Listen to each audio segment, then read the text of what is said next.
Good morning student. जैसा कि आपको बोल रखा है हमने, आप क्या पढ़ रहे हैं? Wave nature of electromagnetic radiation of unit second. Wave nature of electromagnetic radiation आपने पढ़ा।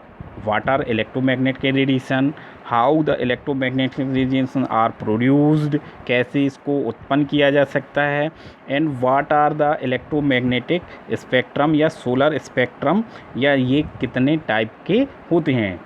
ठीक है, types of electromagnetic radiations. Now characteristics of EMR। अब हम क्या पढ़ेंगे? Characteristics of EMR। EMR के characters. There are 5 main character of EMR। There are 5 main character of EMR। कितने करेक्टर होते हैं? 5। First is one wavelength. Characters mean जिससे कि किसी भी चीज़ को हम डिफाइन कर सकें। ठीक है, फर्स्ट है वेवलेंथ। जैसा कि लास्ट लेक्चर में हमने वेवलेंथ फ्रीक्वेंसी को आपको जिक्र किया था। तो फर्स्ट है वेवलेंथ। वेवलेंथ क्या होती है? हमने आपसे डिस्कस किया था जब व्हाट आर आपका जो इलेक्ट्रोमैग्नेटिक रेडिएशंस क्या होती हैं, उसमें हमने बताया था आपको क्या बताया था dear student? Crest and trough. Crest and trough. देखिए मैं फिर से दिखा रहा हूँ आपको, क्रस्ट एंड टफ। ये देख रहे हैं, ये क्रस्ट हैं और ये टफ है। तो जो आपका वेवलेंथ होती है, wavelength distance between 2 adjacent crust और 2 एडजेसेंट टफ।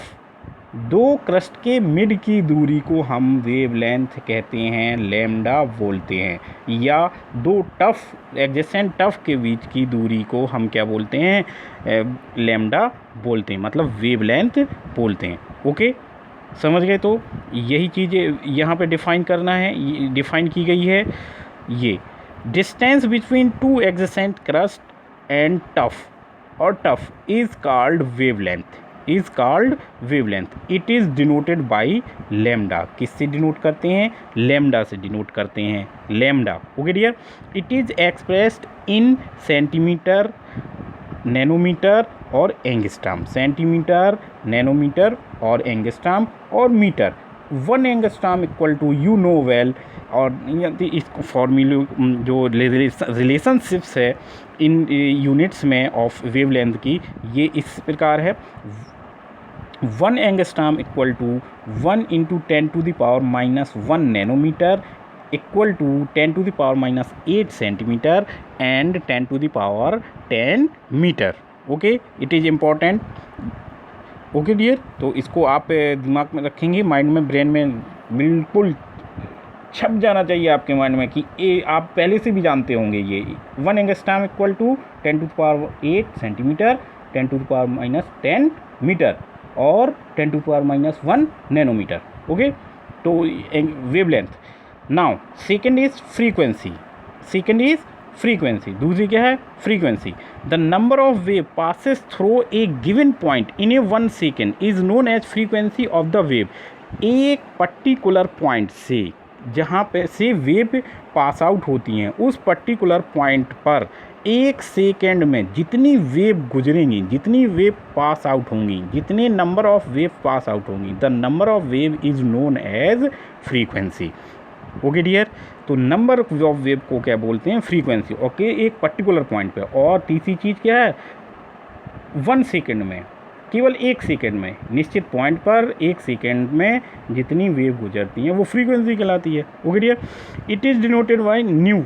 किससे डिनोट करते हैं? न्यू से denote. It is expressed by cycle per second, CPS और हर्ट्स और second inverse. Cycle per second और हर्ट्स। तो cycle per 1 cycle per second equal to 1 hertz. It is reciprocal of wavelength. It is the most important point about the frequency is that it is reciprocal of wavelength. किसकी? ये formula है, बहुत important है। आपको numerical में अभी problem में जो आएगा उसमें आपको वेरी वेरी हेल्पफुल, ये बहुत हेल्प करेगा। और ये कंपटीशन में भी पूछा जाता है, बहुत इंपॉर्टेंट फार्मूला। ओके डियर, तो इसको आप दिमाग में आप बिल्कुल एकदम पिक्चराइज कर लीजिए। न्यू इन्वर्सली प्रोपोर्शनल लैम्डा या lambda inversely proportional nu. Okay dear, now third character of the waves is velocity. You know velocity, आप जानते होंगे वेलोसिटी क्या होती है। The distance travel by wave in 1 second, किसी भी चीज़ द्वारा 1 सेकेंड में जो डिस्टेंस ट्रेवल की जाती है वही तो वेलोसिटी होती है। आपको साउंड अगर ट्रेवल करेगी तो साउंड की velocity, motorcycle velocity, particular time में जितना डिस्टेंस आपका ट्रेवल करता है वो क्या कहलाता है आपका वेलोसिटी। तो यहाँ पे कितना है 1 सेकेंड में। इट इज़ डिनोटेड बाई सी, किससे डिनोट करते हैं सी से। द और सी इक्वल टू क्या होता है न्यू लैम्डा, जो फ्रीक्वेंसी और वेवलेंथ का जो प्रोडक्ट आता है उसी को क्या होती है वेलोसिटी। ये और nu equal to c upon lambda. It is most important formula in the of the topic. इस टॉपिक का सबसे मोस्ट इम्पॉर्टेंट फार्मूला है, इसको आप बिल्कुल पिक्चराइज कर लें माइंड में। Okay dear, now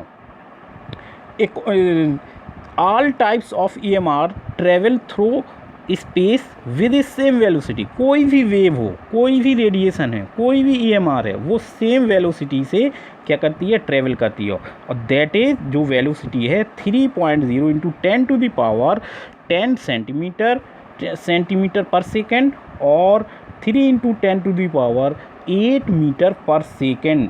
it is the light of it is the speed of light. जो प्रकाश की चाल होती है वो भी यही होती है। Most important point. Okay dear, now तो ये आपने वेलोसिटी देखा।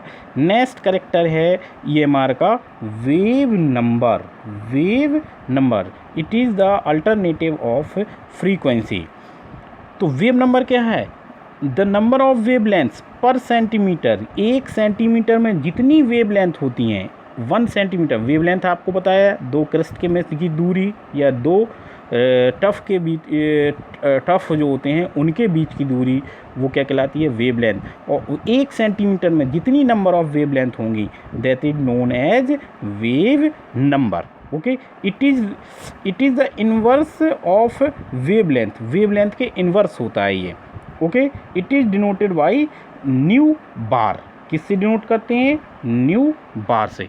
ओके, तो it is express in centimetre inverse. और जब ये रेसिप्रोकल है इनवर्स है वेवलेंथ का यूनिट क्या होती थी सेंटीमीटर, मीटर, नैनोमीटर, एंगस्ट्रॉम। तो इसकी यूनिट क्या होगी angstrom inverse, metre inverse, centimetre inverse, nanometre inverse. Okay dear, formulas nu bar equal to 1 upon lambda या lambda equal to c upon nu या nu bar equal to nu upon c. ये भी बहुत important फार्मूले हैं, इनको भी हम दिमाग में बिल्कुल मैप कर लेंगे। Okay dear, now next and last 5th character of the wavelength is amplitude. The amplitude is the height of crest और डेप्थ और टफ। जितना टफ का हाइट है, ये देखिए मैं आपको शो कर रहा हूँ उस लास्ट फिगर में, फिर से वहीं ले जा रहा हूँ। ये टफ एंड क्रस्ट का फिगर, तो ये टफ एंड क्रस्ट देख रहे हैं ये स्टूडेंट देख रहे हैं।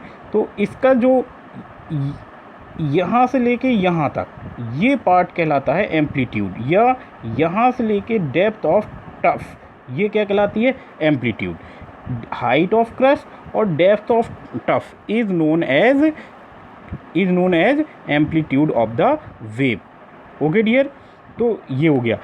It is denoted by a, small a से डिनोट करते हैं। It is determine in intensity of brightness of wave. ये ब्राइटनेस को, ये चमक को आप डिटरमाइन करता है। ठीक है, तो आपने करेक्टर्स पढ़े, कितने करेक्टर होते हैं 5, वेवलेंथ, फ्रीक्वेंसी, आपका वेव नंबर, वेलोसिटी और एम्पलीट्यूड। ओके, ये फार्मूला जो आए हैं आपके इस टॉपिक में ये बहुत इंपॉर्टेंट है। इसके बेस पे हम नेक्स्ट वीडियो में, नेक्स्ट लेक्चर में आपको प्रॉब्लम सॉल्व कराएंगे। Okay dear, thank you.